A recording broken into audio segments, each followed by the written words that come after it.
Hello students, मैं class 10 की trigonometry series start कर रहा हूँ। वो सभी बच्चे देख सकते हैं जो क्लास 10 का एग्जाम देंगे। तो मैं स्टार्ट करता हूँ। बच्चे जो ट्रिग्नोमेट्री है वो एक राइट एंगल पर डिपेंड होती है। अगर राइट एंगल नहीं होगा तो ट्रिग्नोमेट्री के कोई भी फॉर्मूले यहाँ पर यूज नहीं होंगे। जैसे ये ट्रायंगल एबीसी है, इसमें बी एंगल 90 डिग्री है, तो 90 डिग्री के सामने वाला साइड हमेशा क्या होता है, हाइपोटेनस। थीटा के सामने वाला साइड हमेशा परपेंडिकुलर होता है और जो बची हुई साइड है वो हमेशा बेस होती है। इस तरह से हम तीनों साइड्स का डिफाइन कर दिया। कैसे किया डिफाइन? जैसे 90 डिग्री के सामने वाला हाइपोटेनस, थीटा के सामने वाला परपेंडिकुलर और जो बचा हुआ है वो बेस है। इसके बाद यहाँ पर 6 आइडेंटिटीज होती हैं। पहली आइडेंटिटी यहाँ पर क्या है, साइन थीटा। थीटा यहाँ पर एक एंगल है, मैं इसको angle a b c x y z alpha beta gamma कुछ भी यहाँ पर मैं यूज कर सकता हूँ। तो आपको एंगल पे अगर ध्यान देना, आपको बस आइडेंटिटीज पर ही ध्यान देना है। कैसे यहाँ पर ध्यान देना? ए है पहली आइडेंटिटी की साइन थीटा, इसके बाद कॉस थीटा,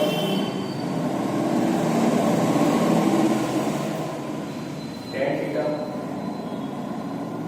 और इन्हीं के रेसिप्रोकल्स होते हैं कॉसेक थीटा,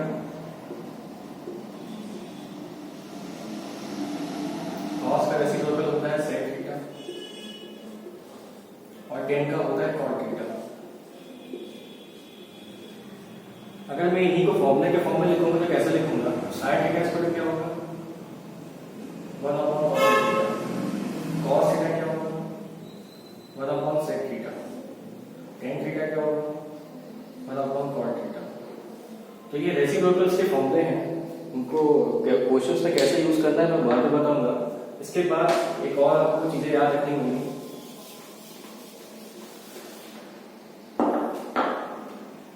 ये जितनी भी आइडेंटिटीज है ऐसे डिफाइन होती है। कैसे?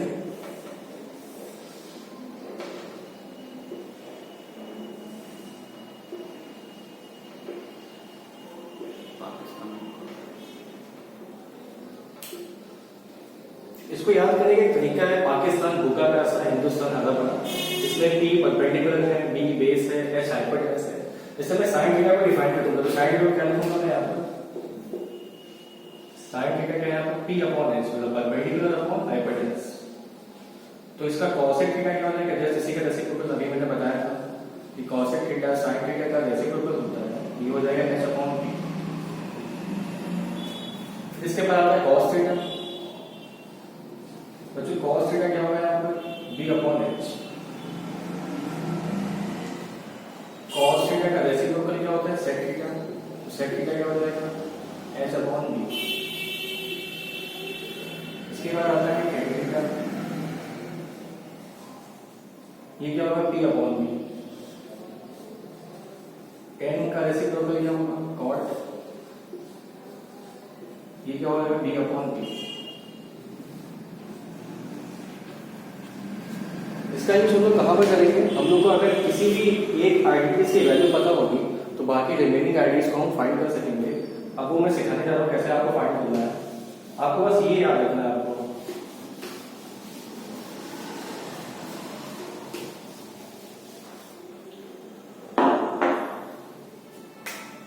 जैसे एक आइडेंटिटी लिखी है हमने, साइन थीटा स्क्वायर 3/5। क्वेश्चन में फाइंड द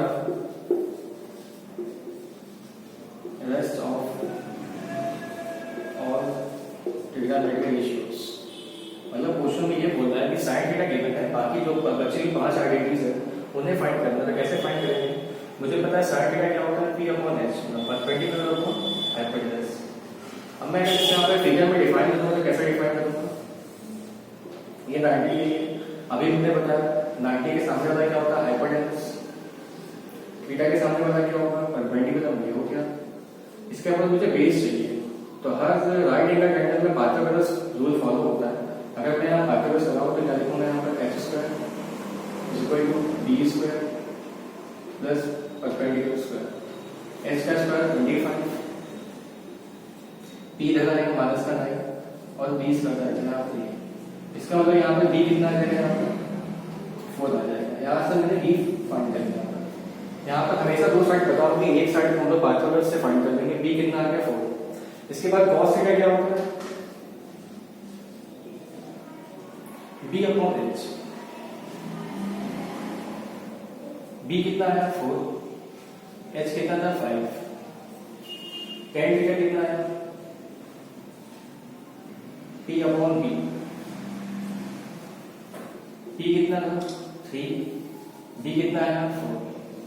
अब इसके बाद जो बची हुई है इसमें ज्यादा दिमाग लगाने की जरूरत नहीं है क्योंकि मुझे पता है साइन का रेसिप्रोकल क्या होगा cosec, तो cosec थीटा अपने आप क्या हो जाएगा, इसी का रेसिप्रोकल हो जाएगा। साइन थीटा अगर 3/5 है तो cosec कितना हो जाएगा 5/3। ऐसे cos लिखा हुआ तो ये sec हो जाएगा, sec कितना आ जाएगा 5/4। ऐसे cot कितना आ जाएगा 4/3। तो इस वजह से हम एक अगर आइडियस पता हो तो बाकी कैसे फाइंड किया सकता है ये मैंने सिखा दी। हम लोग कुछ और क्वेश्चंस करेंगे यहाँ पर।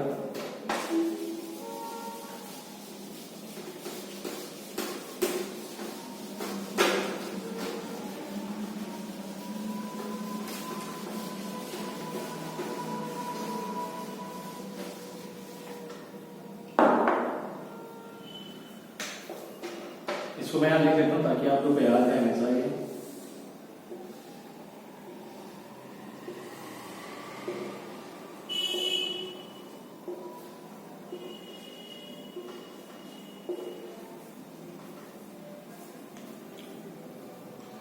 जैसे अगला क्वेश्चन है cos theta square 1/2 find all the trigonometric ratios. अभी कैसे फाइंड करेंगे, सेम वही फॉर्मूला सेम वही रूल है। cos थीटा क्या होता है मुझे पता है b अपॉन h होता है, ये साइन है, ये cos ये tan, जस्ट इसी का रेसिप्रोकल cosec sec cot। तो मुझे यहाँ से पता है cos कितना है b अपॉन h है, तो मैंने b अपॉन h लिख दिया। मतलब मुझे बेस पता है, हाइपोटेनस पता है, तो पाइथागोरस लगाना पड़ेगा। यहाँ से ट्रायंगल में इसको रिप्रेजेंट करूँ कैसे करूँगा, ये 90 के सामने वाला क्या होता है हाइपोटेनस, मतलब ये हो गया 2। बेस कितना है यहाँ पर थीटा के सामने वाला परपेंडिकुलर, बेस कितना है यहाँ पर 1।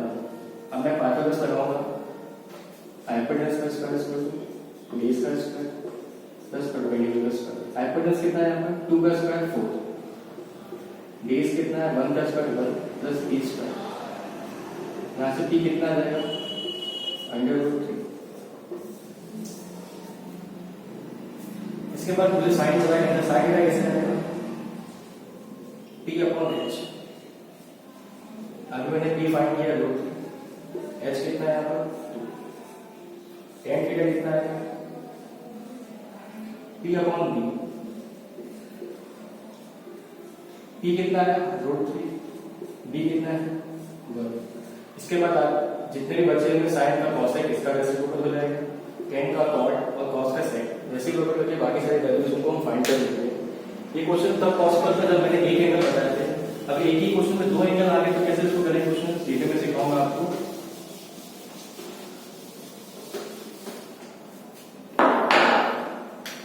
जैसे कोई ट्रायंगल ये है ABC,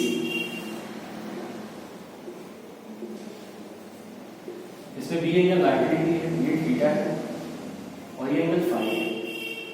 तो मैंने बताया जिस एंगल की बात की जाएगी उसके सामने वाला एंगल साइड का होगा हमेशा परपेंडिकुलर।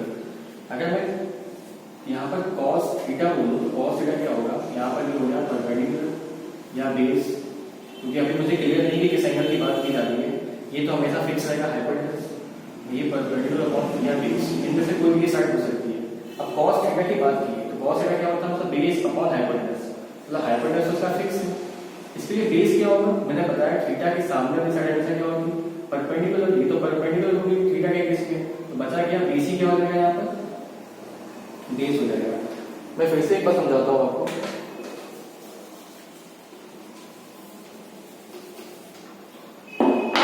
जैसे मैं साइन फाई की बात करूंगा, साइन फाई, तो साइन फाई क्या होता है मेरे साथ p अपॉन h।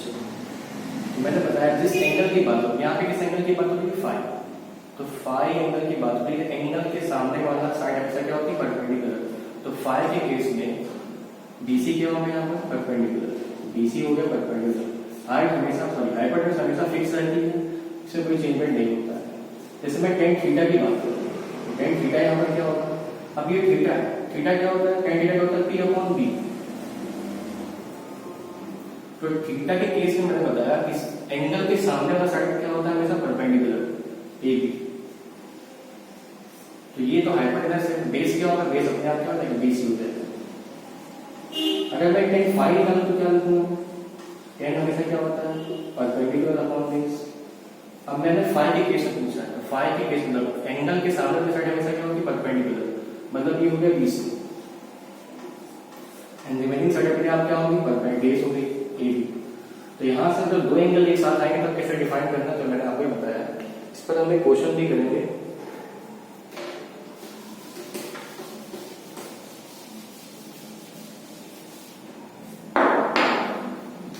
क्वेश्चन में गिवन है sin theta is equal to 4/5 5 cos theta plus tan alpha. Figure question में फिगर गिवन है यहाँ पर ए बी सी, ये 90 डिग्री, ये थीटा है और ये अल्फा है।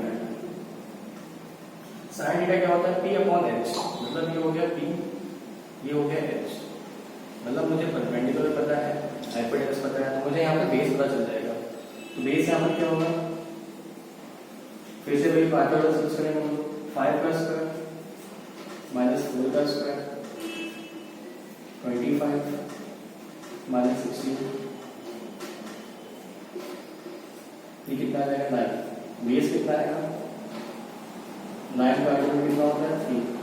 यहाँ पर बेस कितना है? 3।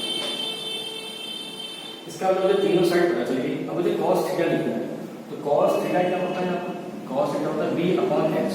अब यहाँ पे थीटा एंगल ये रिप्रेजेंट पूछा है, यहाँ पर जो एंगल हम लोग लेंगे वो थीटा लेंगे, तो b अपॉन h मैं ऐसा लिख लेता हूँ b अपॉन h। n क्या होता है? p upon b। लेकिन ये अल्फा के केस में, थीटा के केस में अलग वैल्यू आएगी, अल्फा के केस में अलग वैल्यू आएगी।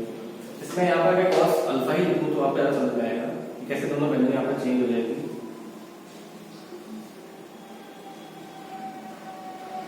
b अपॉन h, ये b अपॉन h थीटा के केस में, ये b अपॉन h अल्फा के केस में। तो थीटा के सामने क्या होगा? यहाँ पर थीटा के सामने साइड कितनी? a b। ये तो परपेंडिकुलर हो गया। अगर थीटा के सामने a b परपेंडिकुलर है तो बेस क्या होगा? अपने आप bc हो जाएगा। और हाइपोटेनस कभी चेंज होता नहीं, हमेशा ac रहेगा। अब cos अल्फा के केस में, तो अल्फा में एंगल मेरा क्या है? अल्फा। cos अल्फा के केस में अल्फा के सामने की साइड क्या होगी? हमेशा परपेंडिकुलर, तो रिमेनिंग साइड अपने आप क्या हो जाएगी? बेस। तो ये भी यहाँ पर बेस हो गया, क्योंकि मैंने हमेशा बताया हुआ है कि जिस एंगल को हम लोग बोलेंगे उसके सामने की साइड हमेशा क्या होगी? परपेंडिकुलर। मुझे लेना क्या है? यहाँ पर बेस। हमने ए बी को बेस ले लिया। हाइपोटेनस कभी चेंज नहीं होता, ये AC हो गया। अभी मैंने यहाँ पे सारी वैल्यू निकाली थी, ठीक है। यहाँ पर ये हाइपोटेनस क्या हो गया? यहाँ पर 5, ठीक है। और यहाँ पे मैं एक और फिगर बना लेता हूँ। ये थीटा के केस में हो गया, लेकिन मैं अल्फा के केस में बना लेता हूँ ताकि आपको समझ में आएगा अच्छे से। ये A B C, ये अल्फा, हाइपोटेनस कभी चेंज नहीं होता, ये 5। अब मैं यहाँ पर थीटा के केस में फिगर बना रहा हूँ, तो थीटा के केस में गिवन था ये 4/5 हो जाएगा, ये 4 हो जाएगा और ये अपने आप क्या हो जाएगा? बेस कितना हो जाएगा? 3। अल्फा के केस में चेंज हो जाएगा, ये तो 5 हो जाएगा, ये लेकिन 3 हो जाएगा, ये 4 हो जाएगा, ठीक है। अब यहाँ से मैं वैल्यू रख देता हूँ। ये क्वेश्चन के ये जो वैल्यू थी थीटा के केस में थी, तो थीटा कितना था यहाँ पर? BC अपॉन AC, मतलब BC अपॉन AC मतलब 3/5 प्लस ये अल्फा के केस में था, तो अल्फा वाला फिगर देखेंगे AB अपॉन AC 3/5, ये कितना हो गया? 6/5। देखिए इस पूरे वैल्यू की आंसर इसका। तो हम लोग ऐसे क्वेश्चन को डिफाइन करेंगे। एक मैं और क्वेश्चन लेके यहाँ पे समझाता हूँ आप लोगों को।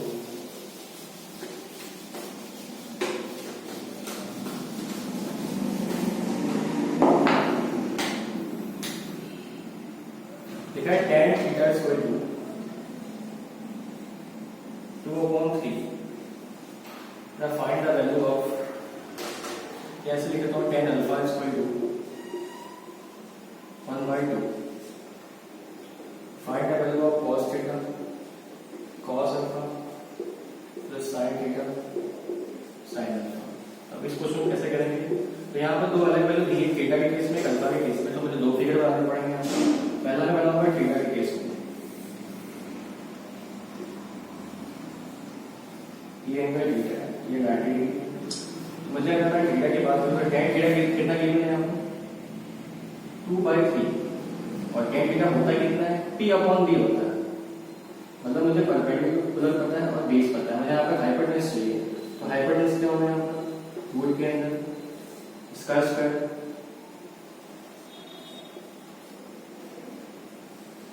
√5 आ गया। ठीक है, मतलब हाइपोटेन्यूज कितना है यहाँ पर √5, p कितना है यहाँ पर, बेस कितना है यहाँ पर 3। ये थीटा के केस में था। अब अल्फा के केस में चलते हैं तो यहाँ पर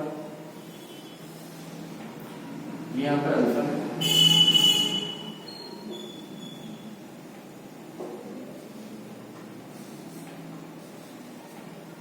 अल्फा के केस में tan अल्फा कितना गिवन है 1/2 p/b। यहाँ पे h कैसे फाइंड करेंगे आपको 2 + 4 - 1 h कितना है यहाँ पर रूट, तो h कितना यहाँ पर आएगा √3, p कितना था 1 और b कितना था 2। मैंने सारी वैल्यू यहाँ पे फाइंड कर दी। अब बस वैल्यू रखना है यहाँ पर। cos थीटा क्या होता है b/p, थीटा के केस में b/p, थीटा के केस में b/p कितना होगा, b तो 3 है और h कितना है यहाँ पर √5। cos अल्फा के केस में अल्फा का फिगर यहाँ पर है, अल्फा के केस में क्या होगा बेस कितना है यहाँ पर 2 और हाइपोटेन्यूज कितना है यहाँ पर √3 प्लस sin थीटा के केस में sin थीटा क्या होता है p/h, p कितना है यहाँ पर 2, h कितना है यहाँ पर √5। sin अल्फा के केस में देखेंगे तो अल्फा के केस में p कितना था 1, h कितना था √5। यहाँ पर मल्टीप्लाई करेंगे कितना है 6 √15। ये sin अल्फा केस में हाइपोटेन्यूज √3 आएगा, ये 2/√15 आएगा। एलसीएम में कितना जाएगा 8/√15। ये इस पूरे एक्सप्रेशन की वैल्यू होगी।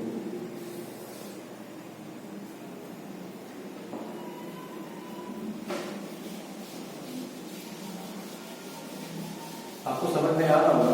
मैं आपको एक क्वेश्चन देता हूँ, आपको फाइंड करके बताइएगा। वीडियो को पॉज कीजिएगा तो बताइए क्या आंसर क्या आपको समझ में आया कि नहीं आया। sin θ is 3/5 and cos alpha is 1/2.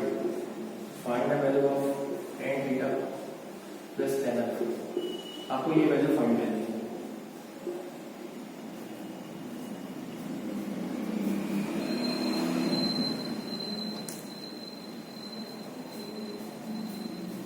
आपने वीडियो पॉज किया होगा, उसका सॉल्यूशन निकाला होगा। मैं इसका सॉल्यूशन करके बताता हूँ आपको। यहाँ पर लिखा है sin θ is 3/5। मैं थीटा के केस में पर एंगल बनाने वाला है। ये है 3/5 मतलब p/h। p कितना है यहाँ पर 3 हो जाएगा, h कितना हो जाएगा 5 हो जाएगा। तो 5 3 कितना हो जाएगा, ये 4 हो जाएगा। 5 तो वैसे आप फाइंड कर लीजिएगा यहाँ पर। इसके बाद अल्फा के केस में देखते हैं हम लोग। ये अल्फा है, ये 90 डिग्री है। मैं cos अल्फा गिवन कितना b/h, मतलब h कितना है 2, बेस कितना है यहाँ पर 1, ये कितना आ जाएगा √3 आ जाएगा। और तो बस लगाइएगा यहाँ पे आपको ये वैल्यू आ जाएगी। कैसे किया मैंने यहाँ पर, पहले sin थीटा के केस में वैल्यू यहाँ पर फिगर बनाया, फिर cos अल्फा के केस में मैंने वैल्यू बनाई, यहाँ पर एंगल बनाया, फिर मैंने वैल्यू को यहाँ पर रिप्रेजेंट किया। अब तो पूछा है उसकी वैल्यू रखनी है। tan थीटा के केस में tan थीटा का p/b, तो p कितना है यहाँ पर 3 और b कितना है 4, तो 3/4 प्लस tan अल्फा के केस में p/b, अल्फा के केस में p कितना √3 था और b कितना था यहाँ पर 1 था। अब आप एलसीएम लेके सॉल्व करते हैं, 4 एलसीएम आएगा, ये 3 आएगा प्लस 4 √3 आ जाएगा। तो इस वजह से इस वैल्यू का इस एक्सप्रेशन का यहाँ पर वैल्यू होगी। इसको और भी सॉल्व कर सकते हैं आगे। तो आप लोगों को समझ में आ रहा होगा कि कैसे आईडीज की वैल्यू यहाँ पर फाइंड की जाती है यहाँ पर। तो आपको ये पहला चैप्टर जो ट्रिग्नोमेट्री का था वो आपको समझ में आ गया होगा। अगर आपको कहीं कोई डाउट है तो आप कमेंट करके जरूर बताइएगा।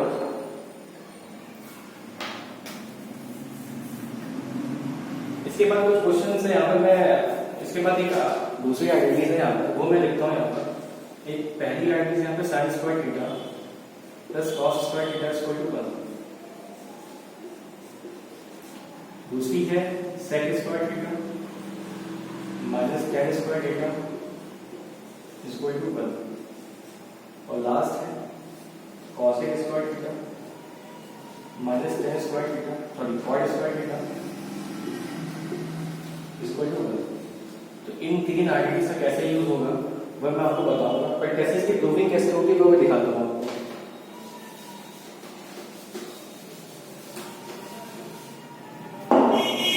यहाँ पे दोनों के एंगल थीटा है, तो मैं थीटा के केस में एक फिगर बनाऊंगा यहाँ पे राइट एंगल। मैंने बताया ट्रिग्नोमेट्री हमेशा एक राइट एंगल पर ही डिफाइन होती है। ये है ए, ये बी, ये सी, ये एंगल थीटा है। तो मुझे पता है ये हाइपोटेनस होगा, थीटा के सामने हमेशा परपेंडिकुलर होता है, और ये बचा हुआ बेस होगा। साइन थीटा क्या होता है हमेशा p अपॉन h, ये क्या हो जाएगा p अपॉन h का होल स्क्वायर। cos थीटा क्या होता है b अपॉन h, ये b अपॉन h का होल स्क्वायर। इसको अगर मैं डिफाइन करूंगा ये क्या होगा b square upon h square plus b square upon h square. यहाँ मैं एलसीएम लूंगा, कितना आ जाएगा h square b square plus b square. बच्चों यहाँ पर मैं अगर पाथागोरस लगाऊंगा कैसे यहाँ पे लिखूंगा, पाथागोरस लगाऊंगा तो h square equal to b square plus b square. इसका मतलब मैं इस वैल्यू को ये लिख सकता हूँ, तो यहाँ पर मैं इसको पुट करूंगा b square plus b square की वैल्यू कितनी h स्क्वायर, यहाँ तक h square upon h square लिखूंगा, ये वैल्यू बैठ जाएगी